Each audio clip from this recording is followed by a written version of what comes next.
Marketing is a necessary evil. You will never sell a book if you don't do marketing. You need to know how to do marketing. Let me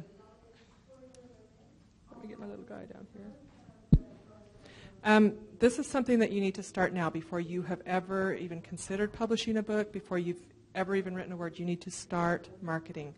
We're going to focus mostly on pre-publication marketing, and then we'll go a little bit into stuff that you do after you have a book out too.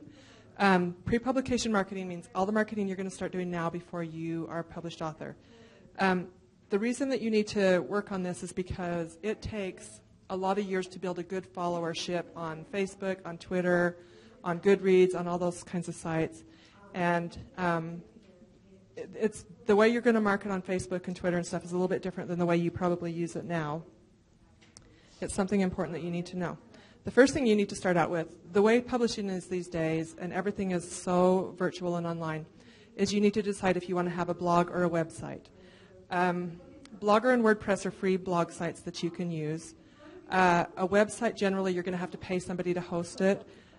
For me personally, I don't have a website. When I first started, I had a website and a blog, and it was just way too time-consuming. I didn't have time to do both. And you want to have enough free time to still write besides just market all the time. And so however you can simplify, blogs generally are a lot easier for people to navigate. For what you would do as an author, it's a lot easier for you to do, so and it's free. So my suggestion is that you have just a blog. The one place that you do want to spend a little bit of money is on your domain name. It costs about $15 a year to buy a domain name. A domain name is that top one right there, www.cindycbennett.com. The bottom one is the address that comes free with my blog site. Which one of those do you think is easier for people to remember, or if you're going to tell somebody, if I come up to you and I say, go to my blog at cindycbennett.com, or if I say, my blog is cindybennett.blogspot.com, you're probably going to remember the first one a lot easier. So this is one place that it's worth spending a few dollars. $15 a year is not bad.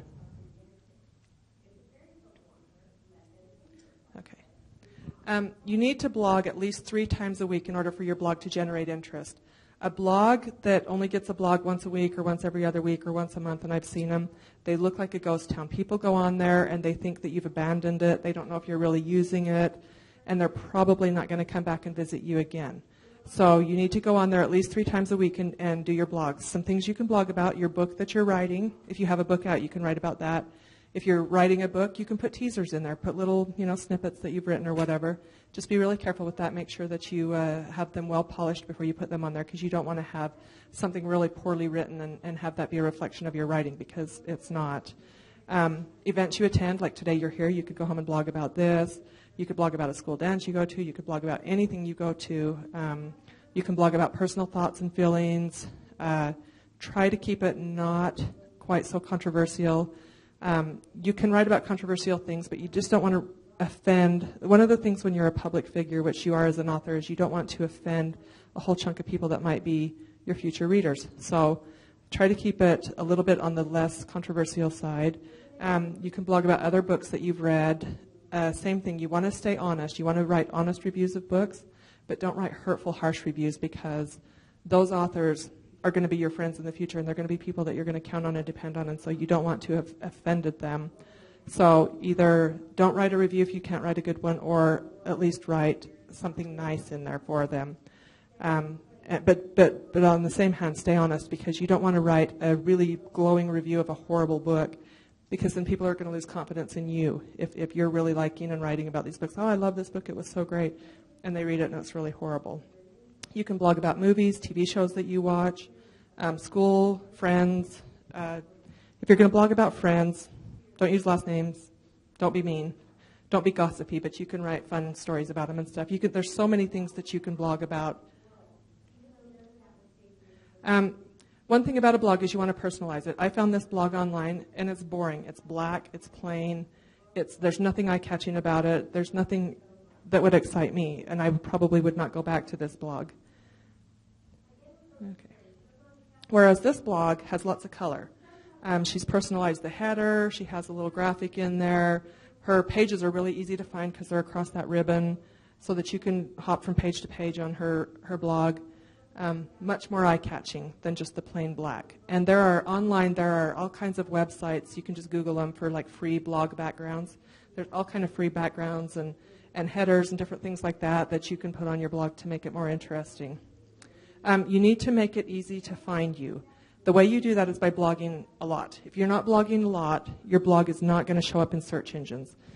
If you're blogging a lot and your blog's getting a lot of activity on it, then when somebody puts your name in a search engine, then your blog's going to show up high. If you have a book, you need to add links easily findable for your people to buy your books. On the side, on the top, have a link, a page that's for buying books. Make sure that your books are really easy to find, because that's the whole point as an author, is to get people to buy your books. And then we already talked about teasers. You can put teasers on there about the books that you're writing. You can advertise on your blog and earn some money. This is a completely optional personal thing. I don't choose to put ads on my blog, but you can see on these 3 different blogs, they have different ways. You can put some blog advertising on there. And then what happens is if somebody clicks on one of those links, goes to that site and makes a purchase or whatever, you get a little kickback from the company. But for a lot of people, this is the only way they can keep up their blog, because then it's worth the time that they're putting into it, because they're getting paid to do it, because they're generating a lot of interest and they're getting a lot of hits on their ads. And so that's an option that you can think about. This is one of my little pet peeves, and I put it in here. At first I almost didn't, because it doesn't have a lot to do with marketing, but it really does. Everything that you write on the internet, on Facebook, on Twitter, whatever website you're on, is there forever. It doesn't go away. And so if you want to be a writer and you want to be taken serious as a writer, make sure that everything you write is written well. Make sure your grammar's correct. Make sure your punctuation's correct. You capitalize the first of sentences and proper names. Use correct spelling. I've seen a lot of authors online who are authors, and you read their Facebook posts, and they're just horribly written. And it's like, yeah, it's just Facebook on the one hand. On the other hand, I don't have a lot of confidence in them as an author, because why do I want to go purchase their book if that's how they write on Facebook? Because maybe their book's the same, and that would drive me crazy. So make sure that everything you write online is written correctly. If you're not sure, write it on Word and then copy and paste it onto Facebook or your blog or whatever. Okay, let's talk about Facebook. You guys probably know more about Facebook than I do, but you might not know. These stats are from 2011. They didn't have the 2012 stats out when I was looking them up. But as of 2011, there were over 500 million active people on Facebook. Not people that have accounts, active. That means regularly on Facebook. That's a stinking lot of people. That's 1 in every 13 people on Earth. And at any given time, on any given day, half of those people are logged into Facebook. Facebook is a really powerful free advertising site for you to use. 18 to 34-year-olds, first thing in the morning, check their Facebook. Some of them, before they even get out of bed, they're pulling their phones out and checking their Facebook. So, and those are the people who, unless you're writing for younger people, who are probably going to be buying your books, and so you want to be marketing to those people. 70% of the Facebook users don't even live in the United States. And the way publishing is now, we are worldwide. We're not just in Utah, and we're not just in the United States. We are worldwide.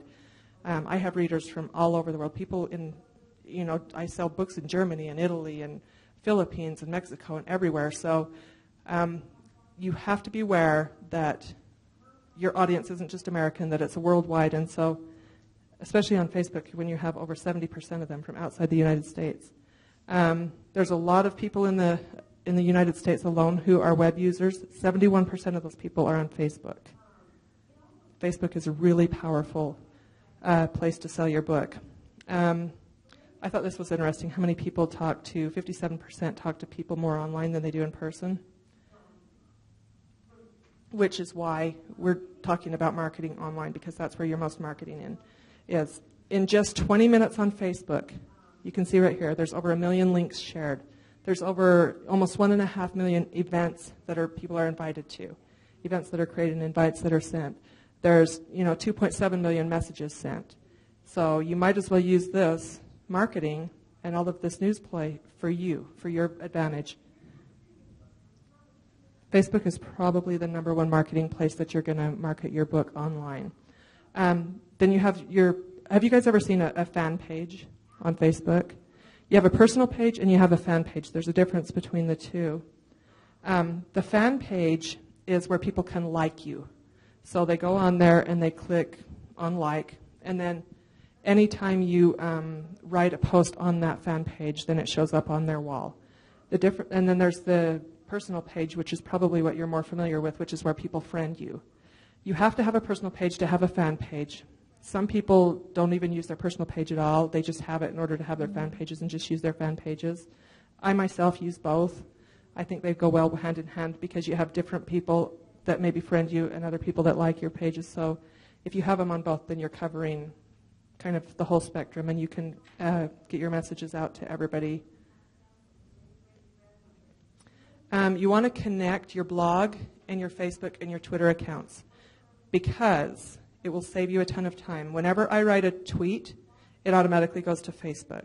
When I write a blog, that post automatically, just like a little portion of it goes to both Twitter and Facebook.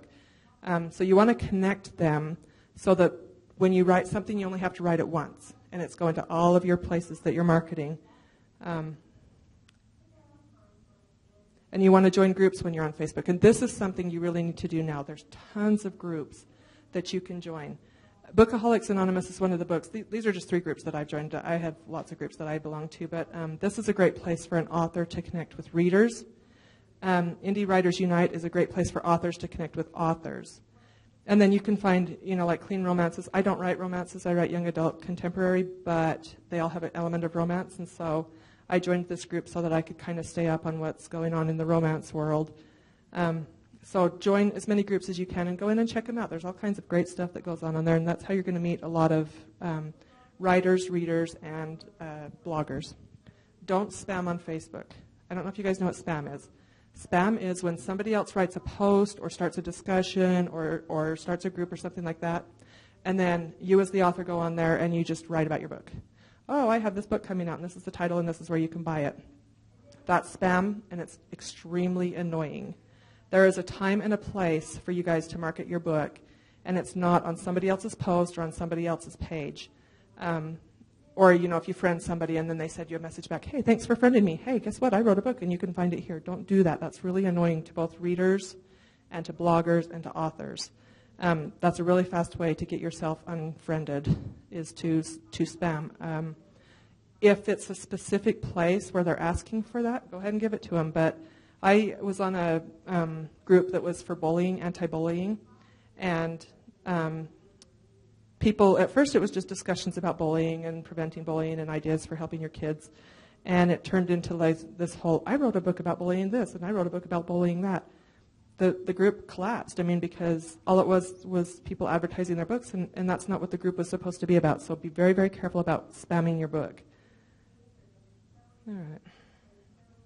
Okay, Twitter. Some of the things on Twitter. Twitter is another powerful marketing thing. It's not as powerful as Facebook, but it's still just as important. There are over 1 billion tweets written per week. That's a lot of tweets. There was one day in 2011 where in one day 177 million tweets were sent. There's over 460,000 people who create a new account on Twitter every day. That's a lot of people.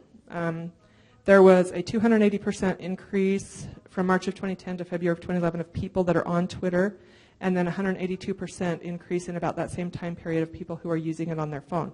I imagine there's a whole lot more now because I think a lot more people have smartphones now than they used to have. So if you're going to be marketing, you need to be marketing on Twitter too, because there's a lot of people who follow Twitter more than they do Facebook, and that way you're getting your tweets out there to all of those millions and millions of people that are on Twitter. Oh, sorry, I forgot about the little arrows.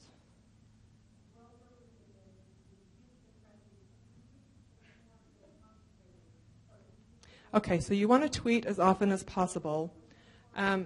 I've read that you should be tweeting every 1 to 3 hours in order to be effectively marketing. I think that's insane. I would never tweet that often. But when you're trying to build followers, when you're first trying to build followers, I think that's probably a good idea. But if you are going to be tweeting that often, I would not connect it to my Facebook, because if your Facebook is constantly popping up with tweets, You're going to annoy your followers on Facebook. When you get a little more established and you have more followers, you can tweet less often. I only usually tweet between 2, 3, 4, 5 times a day. I don't tweet that often, and I can do that because I have enough followers now that I don't have to worry about it. And they still get my tweets, and my tweets still show up on Facebook, but it's not so much that it's annoying. You can retweet anytime anyone mentions you. Once you have a book out, if they mention your book, retweet those. You get messages on there telling you that they've tweeted about you, and so you can retweet those. People love that. You can use hashtags. One thing, when you're writing a book or once you've published a book, don't constantly tweet about your book. Only about every third or fourth tweet should be about your book.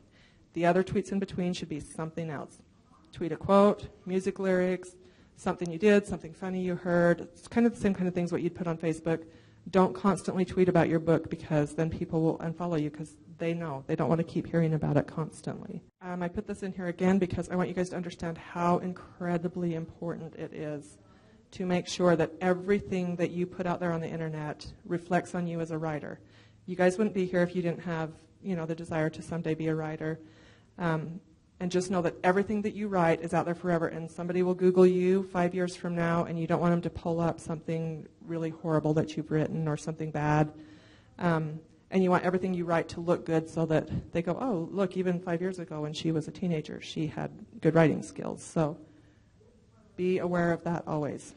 Goodreads is another great site that you should be on. Goodreads is the best site that there is for authors and readers to interact, because Goodreads has tons and tons of readers on it. I don't know if you guys have been on there. If you haven't been, you should be on there. You want to make sure that your profile has your blog site on it, has your name, has a bio about you, especially where you guys are potential writers. In your bio you could put, I want to be a writer, this is the genre I'm interested in, this is what I'm working on, a little bit about that. Make sure that you're on Goodreads all the time. Make sure that you join groups on Goodreads, the same as Facebook. On Goodreads, they have the tags. You can see over there, the browse by tag. You can go on and find genres that are specific to you, that you're interested in, that you read or that you write. Go on there, find groups that look interesting to you, and then you're going to do really weird things, like you're going to play games. And you're going to join discussion groups about, like there's some writing things on there where everybody will write like a certain portion of a story, and then it goes to somebody else, and they write a certain portion, and somebody else writes a certain portion. And those are great places to not only show off your writing, but to hone your writing skills. And also the games and things that you play, the reason that you're going to do this is because you want your name and your face to become familiar. Because when you publish your book, if you look familiar or sound familiar to somebody, they are more likely to buy your book. When you guys walk into a bookstore, you're looking for books by authors that you know. If you have been out there on Goodreads and somebody's going through Amazon looking for a book and they see your name, they're like, oh, I've heard of that book and I don't know why. Well, it's because they've seen your face a million times on Goodreads, but they might not connect it, and they're more likely to look into your book and possibly buy it. You can create giveaways on Goodreads, and this, once you have a book, this is a great thing to do. You don't necessarily have to be published to do this either. You can give away a different book because it has to be a paper book. You can give away somebody else's book if you're just looking to start to get your name really familiar to people. I did this giveaway, and I only ran it, I think, for 2 weeks. 1,392 people entered. That means 1,392 people in 2 weeks period of time saw my name, my title, and my book cover. That's pretty good. I don't know where else you could get that kind of exposure, unless you're Stephanie Meyer, but I'm not. So, giveaways are great for that. I put this in here again because I want you guys to understand it and not forget about it. It's so, so important to understand that everything you put on the internet is there forever. And since you're planning a life in the public eye, be careful of that.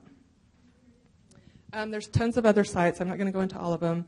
LinkedIn, Pinterest, Google+, Library Thing. There's all kinds of sites that you can join as potential authors.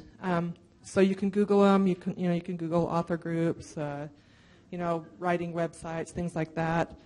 Don't join more than you can stay up with, because you can join all of them and then not have time to do any of them, and then you might as well not have joined any. Just pick how many you think you can comfortably keep up with, join them, stay on them, get to know people, write with people. Now, this stuff is all post-publication marketing, but a lot of it applies to you guys now, too. When you first get published, actually before you're even published, you want to create a blog tour for your book. A blog tour, gone are the days when we used to, authors used to be sent from bookstore to sell their books. Now it's all virtual. You do an online book tour, which is great because you can go all over the world. You need to start arranging this 2 to 3 months before your book is even released. You need to get people time, because the point of it is to try to get as many reviews as you can.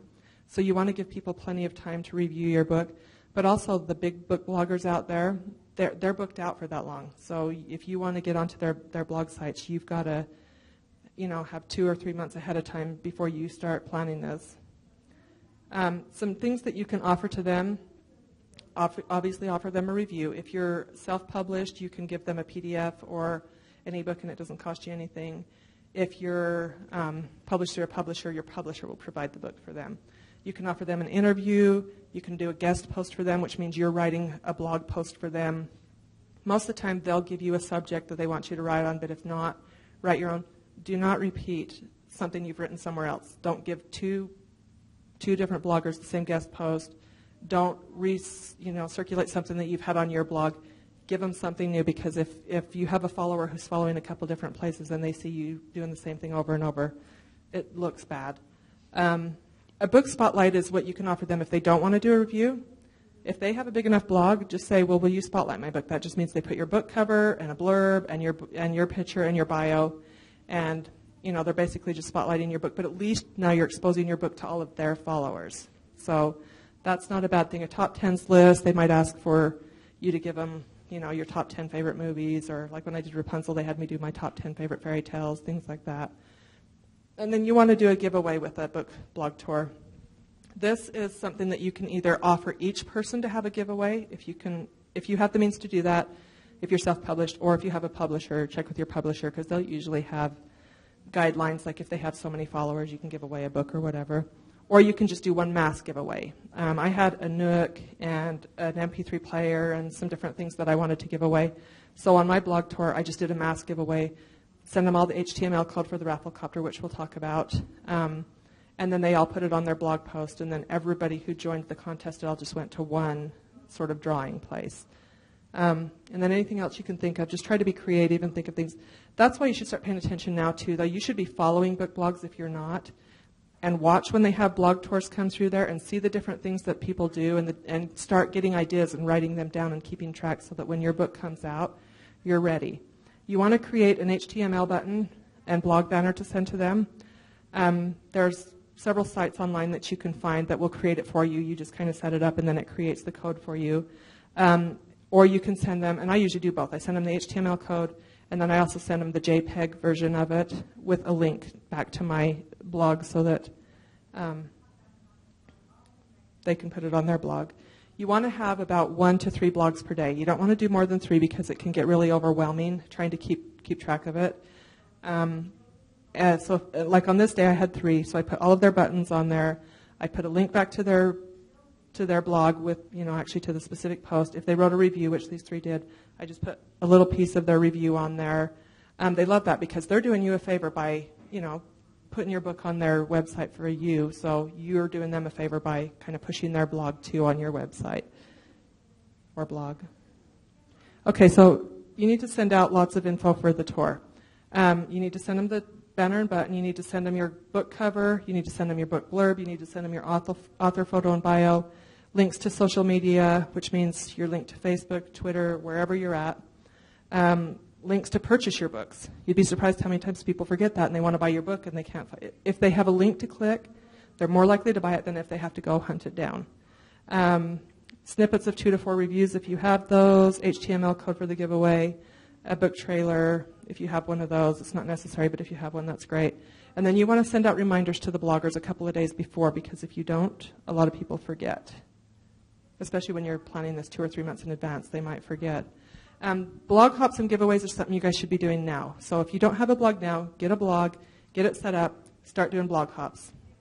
Blog hops are the best way to drive traffic to your blog.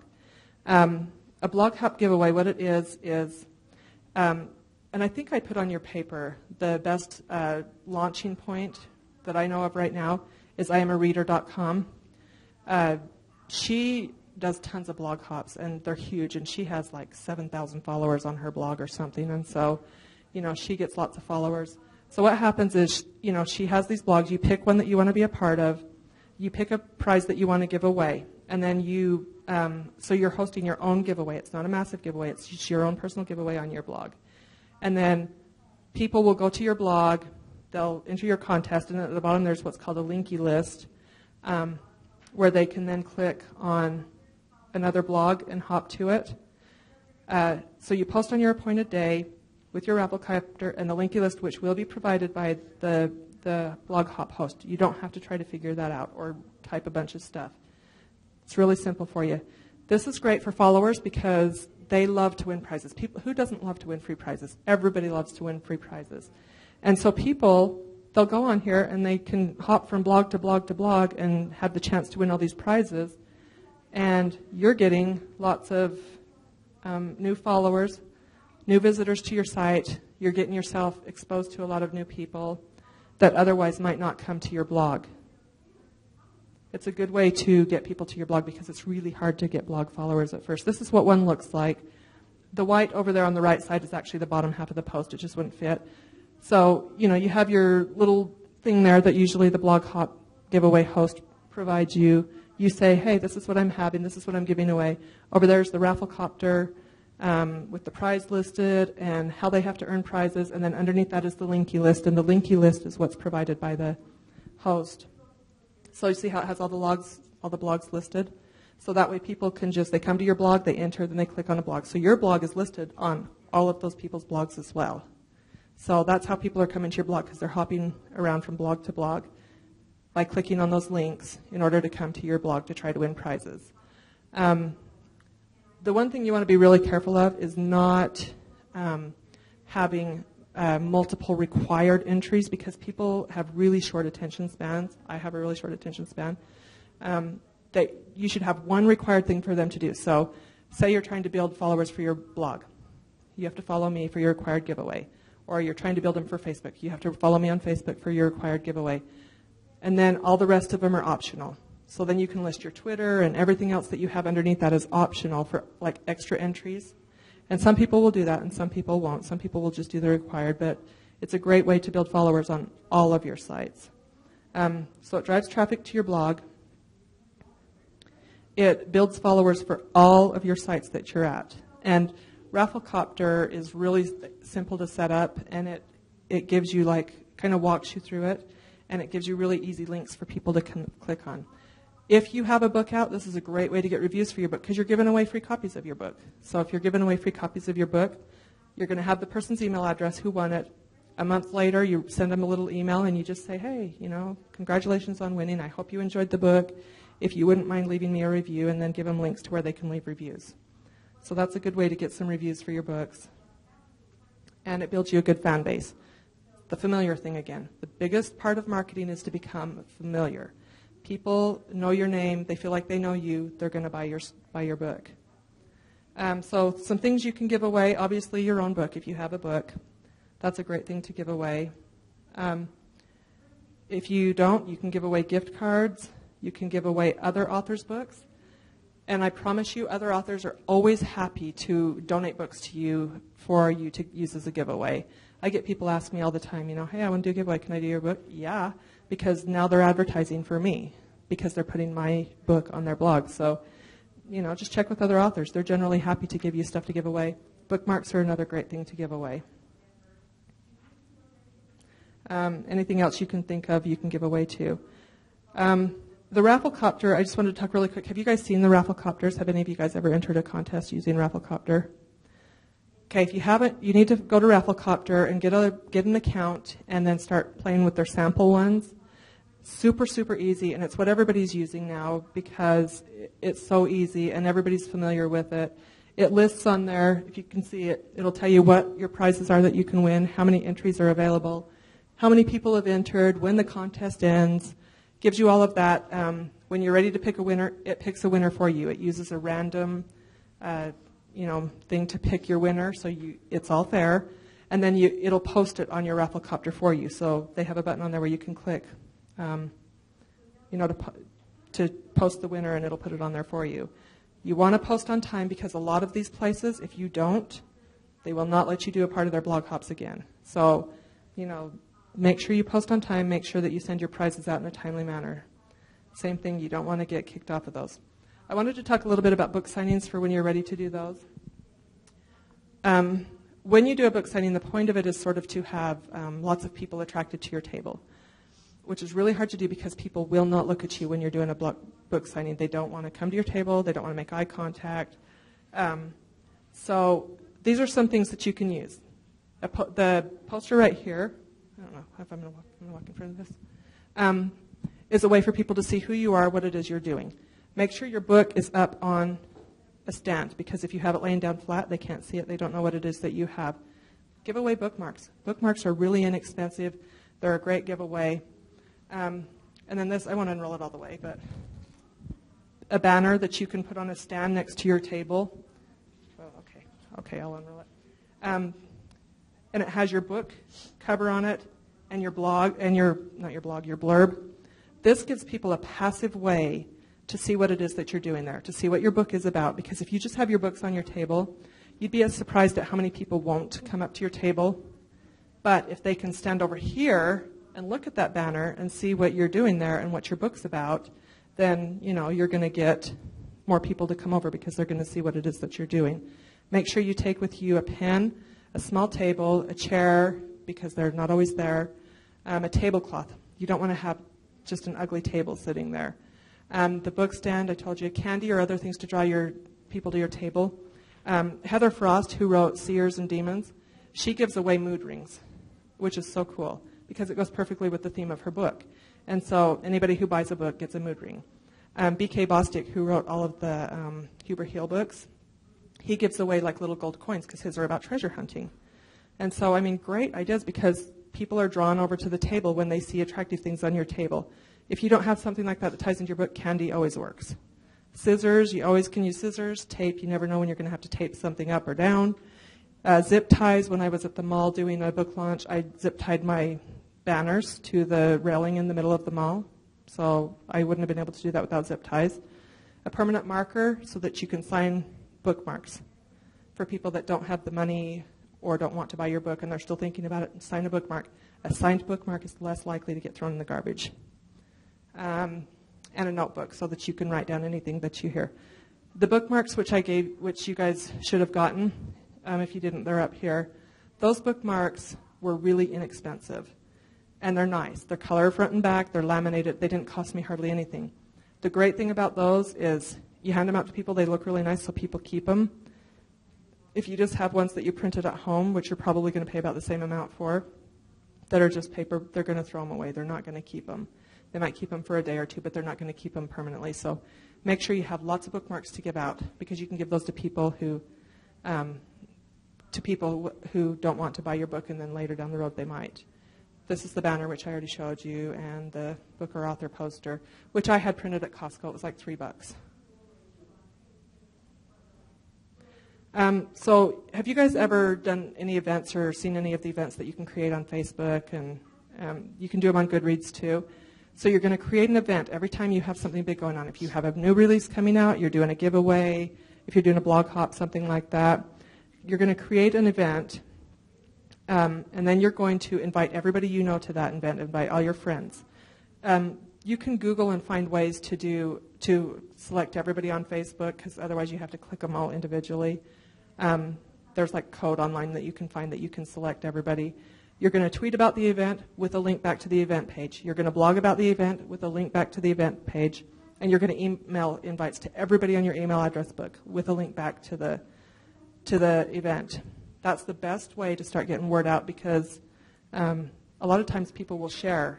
If you send them a link, they'll share it with all of their friends too. I put this up here again because I want to make sure you understand how very important it is. Especially now, that we are not just on the internet in the United States. We are worldwide. Everybody all over the world is seeing your stuff. So make sure that you are leaving a good impression every time you write anything so that, down the road they're not going, oh yeah, I remember them. I remember there's a few authors that I've followed that I'm just horrified by the things they write. and some of the language they use and stuff, because I'm like, that's just such a turnoff to me personally, and I'm thinking if it is to me, it has to be to a lot of other people out there too. So make sure that you're really careful with that. Don't underestimate the power of marketing. Nothing and no one else is ever going to sell your books but you. No matter how good your writing is, your books are not going to sell themselves. You can write the best novel in the world, and it will just sit on the shelves for 6 months and do nothing and get sent back to the publisher or whatever and never see the light of day. Or ebooks that'll just sit there and sell 3 or 4 copies and be done. Believe in your book enough to invest, and in yourself enough to invest the time that it takes to market. It doesn't cost anything to do this marketing other than a few things you have to purchase, like the bookmarks and things like that. But most of the marketing is free. Facebook is free, Twitter is free, Goodreads is free, LinkedIn is free, Pinterest is free. All of those websites are free. So you can be out there marketing your book. And actually right now you should be out there marketing yourself before you even start marketing your book. Go out there and start marketing yourself so that when your book comes out, it'll make it that much easier for you to market your book. So I don't know, what time does this class get out, Haley? 4:20. Okay, does anybody have any questions? We have a microphone. No questions? Oh, and on that paper on the top, I did put my email address. So if you guys have any questions that you think of later or anything you want to know about, feel free to email me, and I'll answer you and try to help you the best I can. I don't know a lot, but I know some. So anything you need to know, just let me know. Okay, I guess we're done. You guys can go. I think we're meeting Haley down in the theater again.